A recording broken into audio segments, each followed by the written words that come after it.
Hey everyone, my name is Kristin Eaves. Welcome to the Carson Observer podcast. We are back with another season. This is the official podcast for Carson Accountability and Transparency. We are connecting you with the public pillars who shape our community and keep the city running, educating you about the government and how it functions, and informing you about the happenings in Carson and how it impacts your daily life. I'm really excited to be here. Thank you guys for continuing to engage with our platform.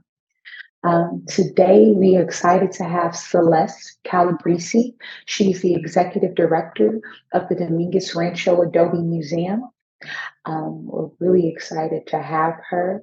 A little bit about her. Celeste is the executive director, and this museum, if you guys aren't aware, first off, the museum is situated on 17 acres of lush gardens and green space on the Rancho San Pedro.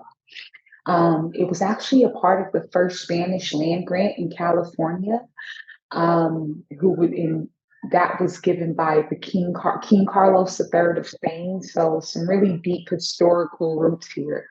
And it's an historic adobe, and it was built in 1826 by Manuel Dominguez, and it will be turning 200 years old in 2026. So right in Carson, we have some really, really deep roots. And today we're going to learn more about those roots with Celeste. So welcome, Celeste. Thank you for so being on the Carson Observer podcast. Thank you for that introduction. Yes. So let's get right into it, Celeste. Why don't you tell us a bit about who you are and what you do as the executive director of Dominguez Rancho Adobe?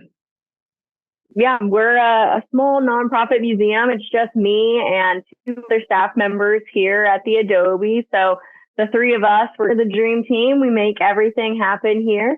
We do everything from hosting giant educational programs like our Dia de Muertos festival to hosting small little speaker series. Like on Saturday, April 20th, we're going to be welcoming a speaker that's going to talk a little bit about early California cuisine. So we host events like that. We also welcome over 5,200 students to our site every single year through school tours. And we are just here to educate the community about California and about the amazing cultures that help to build the community that is here.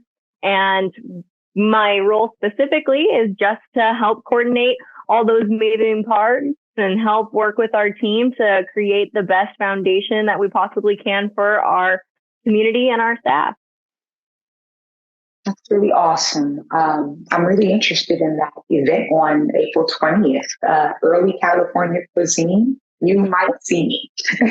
Hey, yes, we'll be having samples of tamales and pan dulce. We might have some wine, but we'll see how it goes. So yes, come hang out with us.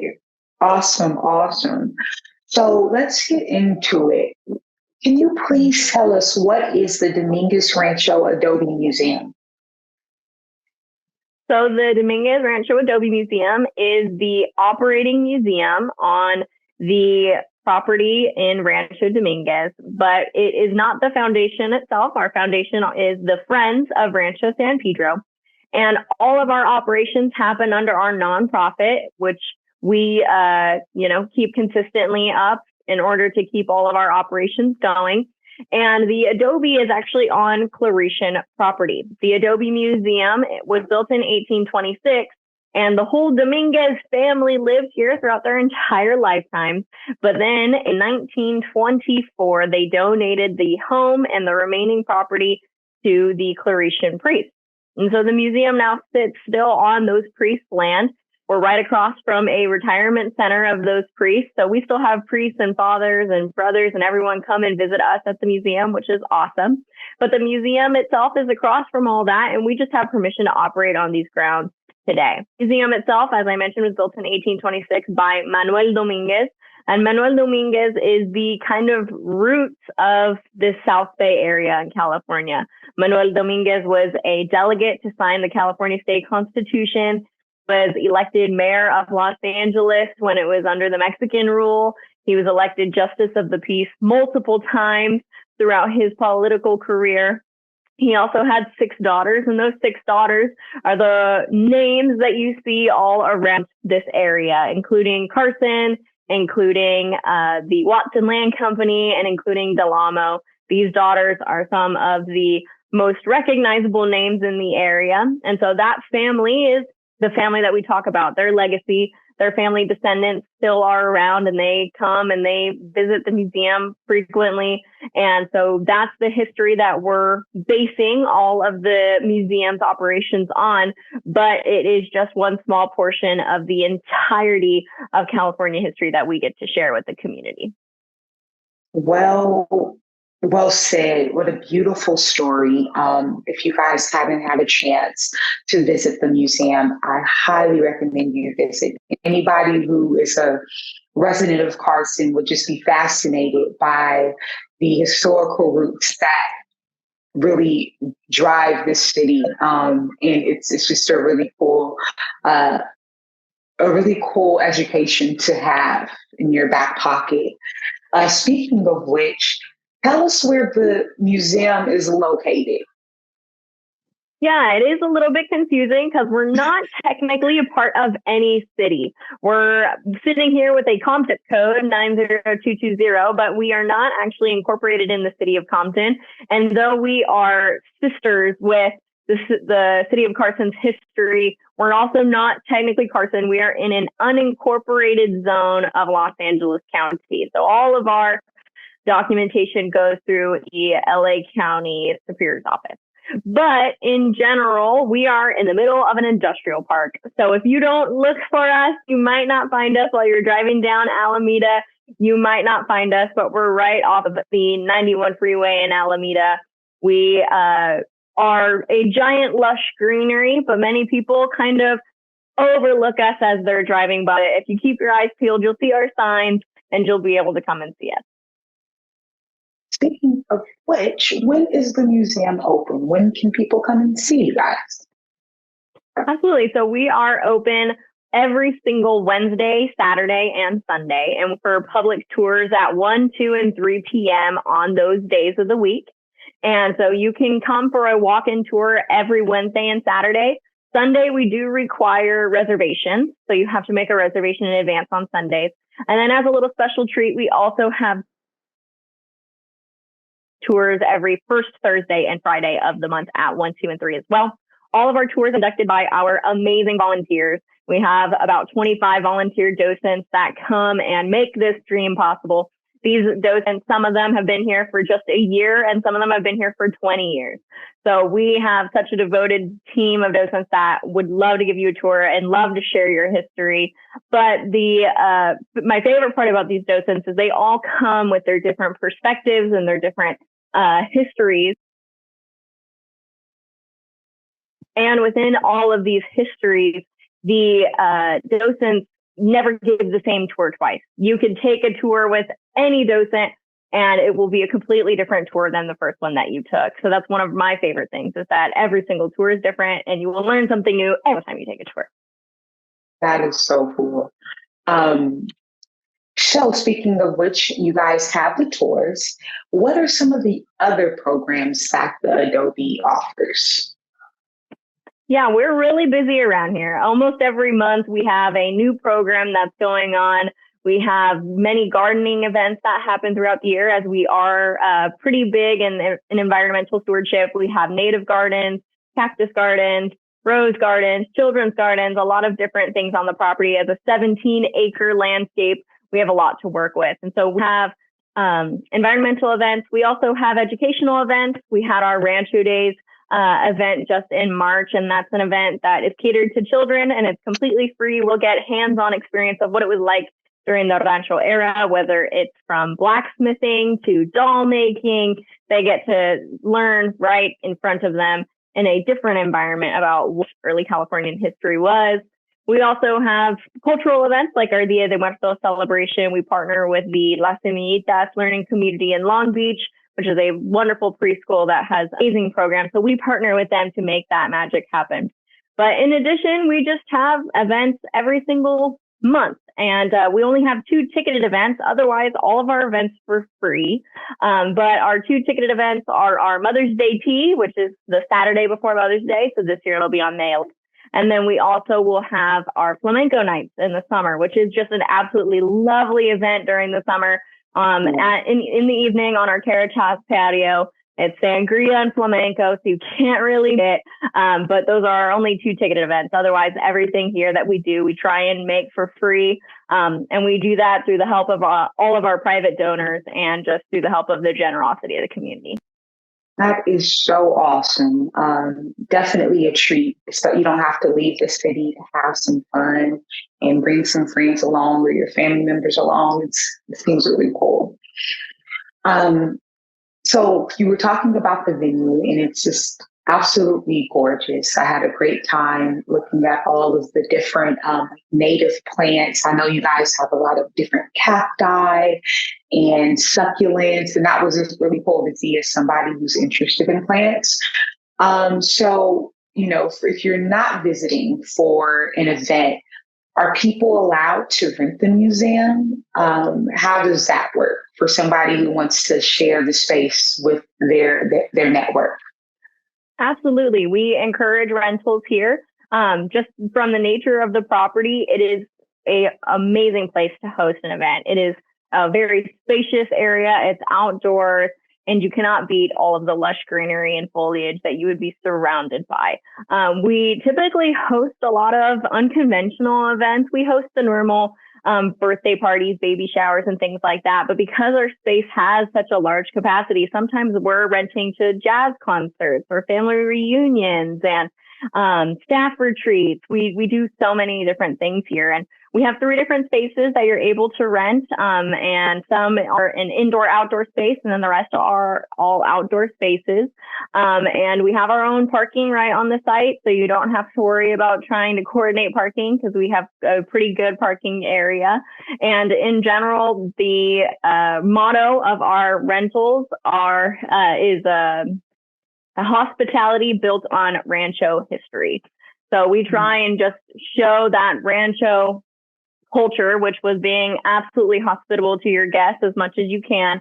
So that's how we try and run our rentals, making sure that your event goes as smoothly and as welcoming as possible.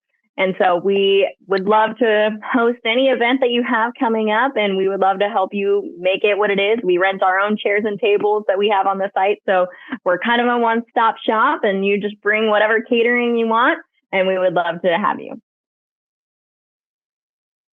That is so awesome. It opens up our options. We have our parks, but now we can come to the Adobe. So awesome. I want to know how people can support the museum. Yeah, I mean, you can support the museum in a multitude of ways, no matter how big or small. The smallest way you can do it is just by spreading awareness that we're here. We're often told that we are a hidden gem. And while we kind of love the gem part, we're not big fans of the hidden part. We would love for more people to know who we are and what we do, just so that they can learn more about where they came from, where their history is coming from, and all the different cultures that have shaped this area. It is so diverse that we would love to, have the opportunity to explain to people about how amazing Southern California and California history really is. So just that small, spreading the word, inviting a friend, coming to any of the events, all of that is super helpful, as that helps us make sure that our mission is pushing forward. We also would love to have you come and take a tour with a school. If you're a teacher, we would love for you to bring your school here via our school tour. That's another way to support us. And then if you want, you can have your students go through our gift shop. All of those proceeds go right back into the museum. Awesome. When it comes to further help, we do also have our membership. We have our memberships that start anywhere from $35 to historian level membership donations. And all of those donations go back into our program as well. But in general, those memberships are just a great way to stay connected. Lovely, lovely. So during my welcoming, I mentioned that in 2026, you guys will be celebrating 200 years of existence, which is fantastic. I think you said, 1926? Yeah, that's about right. 1826. 1826. Yeah. 1826. So what are you guys planning, if anything? What can we expect? Yeah, we're planning a lot of different things. We have precursor events that will be leading up to our giant bicentennial celebration. And our first event is actually going to be on June 22nd of this year, 2024, and it's called Adobe Days. And this is actually a really cool event that we're super excited about because we've invited 8 other Adobes to come and visit our state. And we're going to open up to the public so that all the public can come and meet every single Adobe that's in the South Bay in a one-stop shop. And with all of our different histories intertwining and overlapping, it's going to be a great way to learn all about everything from 1780s all the way to modern history, just in one place, all about the South Bay, from Rancho Los Alamitos to the John Temple Workman Museum. We're going to be inviting everyone here. And so we're going to have a giant sharing of history. There's going to be demonstrations, tablings, activities. And so that event is a precursor, as they're basically all going to be celebrating our birthday with us for our 200th birthday. From there, going to have a lot of other events. I know, we're very excited about that one. We're going to have a lot of other events too, from Rancho wine tasting to different reveals that we'll be having throughout the year. But in the summer of 2026, we'll actually be having our giant bicentennial celebration, which is going to walk you through the timeline of the house and everything that this house has withstood through, whether it be our 1910 air meet or just the university that's built in the Dominguez name. You're going to see a giant timeline of everything this house has seen over the 200 years. Wow. Like it'll be like the a perspective from the Adobe almost, which is super cool. Super cool. So I know you mentioned you have the volunteer docents who provide tours for people. Are there any other volunteer opportunities on the museum or at the museum? Absolutely. Yeah. We have volunteer opportunities and internships all year long. We invite a lot of interns from Cal State Dominguez Hills, and they will do volunteering and interning, whether it be from our archives and curatorial internships to helping in the education department. Some of them will be doing administrative work, social media, marketing, all that fun stuff. So we have different opportunities in order to build your resume and build your referrals so that you can actually get first-person hands-on experience. And then we also have volunteer opportunities that are outside of the office, like in our gardens and through our events, and helping out just in small little ways like that. But these opportunities are always offered. And if anybody was interested in trying to do gardening on Saturdays in a nice, tranquil place, we have everything that you would need to be able to get that going. That's awesome. So you guys, if you're looking for something to do, the Adobe Museum is the place for you. So just thinking about the space and really its connection to Carson. We talked a lot about the namings of Carson. And for me, that was super cool to know Mr. Dominguez, his daughters married different businessmen.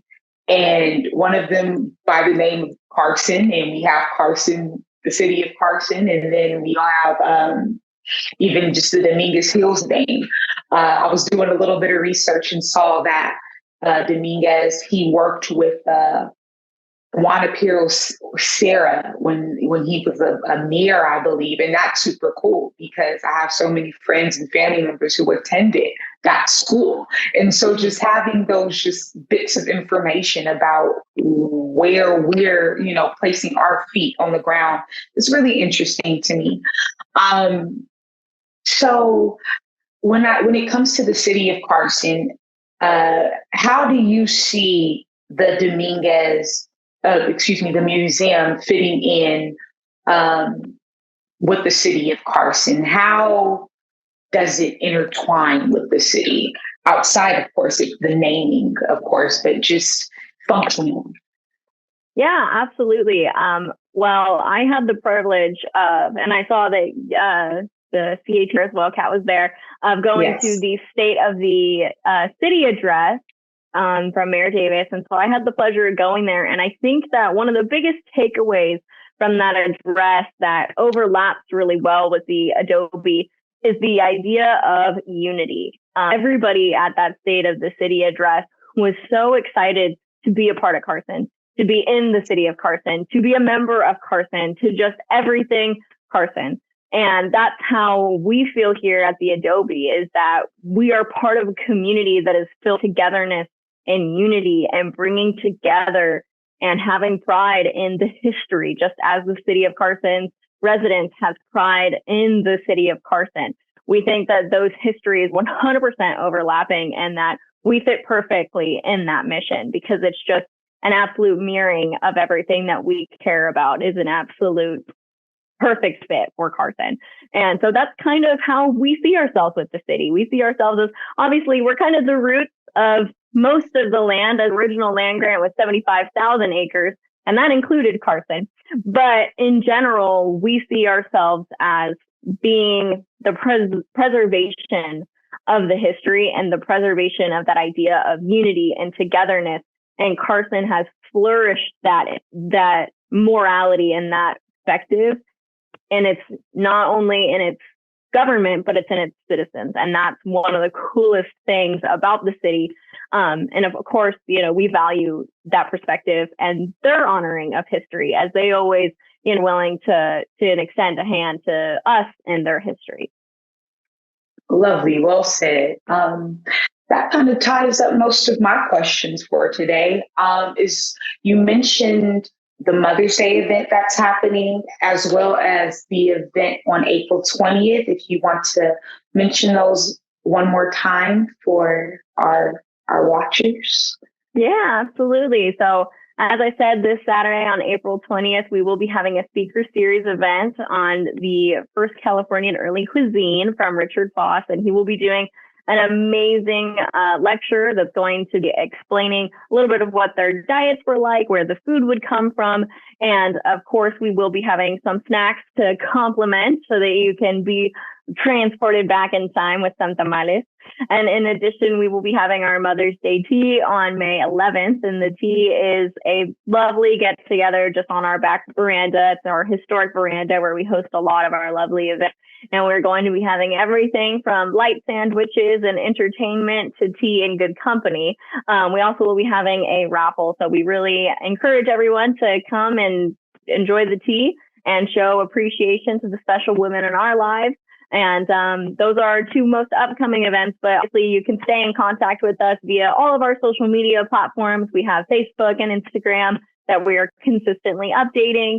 Our website should also always have any of the information that you need, whether you're interested in purchasing a membership or just coming to one of our events. Our event calendar is always up to date. So we would love to have you come to programs, tours, or just maybe giving us to learn a little bit more about us. Awesome. Well, ladies and gentlemen, that was the lovely Celeste Calabrisi of the Dominguez Adobe Museum. Thank you so much for joining the show and for kicking off the Carson Observer podcast for the third season. Let us, wow. Thank you guys for listening to the Carson Observer podcast, connecting, educating, and informing you about the city of Carson. All right, we'll talk to you soon.